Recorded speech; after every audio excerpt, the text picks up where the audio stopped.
राजा विक्रमादित्य बेताल को कंधे पर डालकर चल ही रहे थे कि बेताल ने, राजन, अब सुनो 14वीं कथा। यह कथा कर्तव्य, प्रेम और धर्म की टकराहट की है। सुनोगे तो समझोगे कि इंसान का सबसे बड़ा धर्म कौन सा है। बहुत समय पहले मयूरवन नामक राज्य में एक वीरांगना स्त्री रहती थी, राजलक्ष्मी। रक्षक, सीमा सुरक्षा की अधिकारी पत्नी, वीर सैनिक राजदीप की पत्नी, राज्य की नागरिक, अपने राजा की वफादार।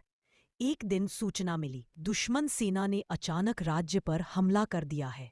राजलक्ष्मी को आदेश मिला, सीमा तर जाओ और सेना का नेतृत्व करो।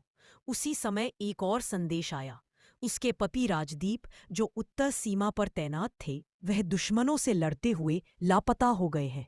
और तीसरा संदेश, राजा बीमार पड़ गए हैं और राज्य में अव्यवस्था फैल रही है। तीनों जिम्मेदारियां एक साथ उसके सामने खड़ी थी। एक पत्नी के रूप में उसे अपने पति की तलाश करनी थी। एक रक्षक के रूप में उसे युद्ध के मोर्चे पर जाना था। राज्य की नागरिक के रूप में उसे अपने बीमार राजा की देखभाल करनी थी। राजलक्ष्मी दुविधा में पड़ गई।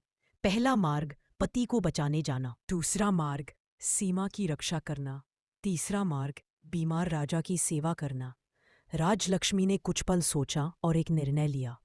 कर्तव्य सबसे बड़ा है और कर्तव्य वहीं होता है जहां सबसे ज्यादा लोग निर्भर हो।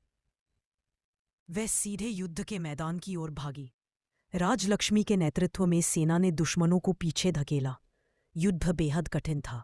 घंटों की लड़ाई के बाद दुश्मन भाग खड़े हुए और राज्य बच गया। पर युद्ध के बाद राजलक्ष्मी को एक घायल सैनिक मिला।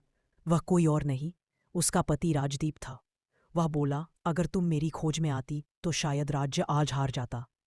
राजलक्ष्मी की आंखों में आंसू थे, पर उसका दिल शांत था। युद्ध जीतने के बाद वह तेजी से राजधानी लौटी।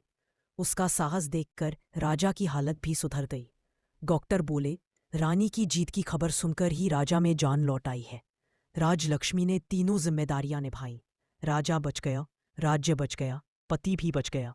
बेताल ने विक्रम की ओर घूरते हुए कहा, राजन बताओ, जब राजलक्ष्मी के सामने 3 कर्तव्य थे, पति का कर्तव्य, राज्य का कर्तव्य, राजा का कर्तव्य, से सबसे पहले युद्ध भूमि क्यों चुनी? क्या यह सही था? क्या पत्नी का धर्म बड़ा था या राजा का या राज्य का? उसका निर्णय उचित था या अनुचित? यदि तुमने गलत उत्तर दिया राजन, तो मैं तुम्हारा सिर तोड़ दूंगा।